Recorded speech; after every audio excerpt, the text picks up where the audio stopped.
Hi అండి, అందరికీ ఎలా ఉన్నారు?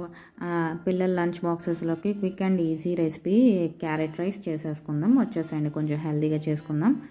పొయ్యి మీద బాండి పెట్టి 2 స్పూన్స్ ఆఫ్ ఆయిల్, 2 దాల్చిన చెక్క, 3 లాంబొక్కలు, 3 లాలిక్కాయలు వేసేసుకొని, 2 బిర్యానీ ఆకు, 5 నుంచి 10 జీడిపప్పులు వేసుకొని లైట్ బ్రౌన్ షేడ్ వచ్చేదాకా ఫ్రై చేసుకోండి.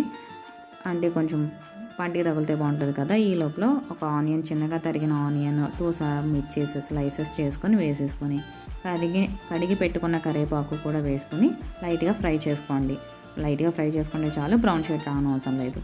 ఈ లోపల 1 కప్ ఆఫ్ క్యారెట్, తురిమిన క్యారెట్ వేసుకొని అది కూడా లైట్గా ఫ్రై చేయండి. తర్వాత 1 స్పూన్ సాల్ట్ వేయండి. అంటే మీ టేస్ట్ ప్రకారంగా 1 స్పూన్ చాలు, సరిపోద్ది.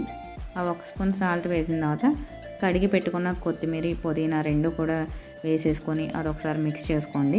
మిక్స్ చేసుకున్నాక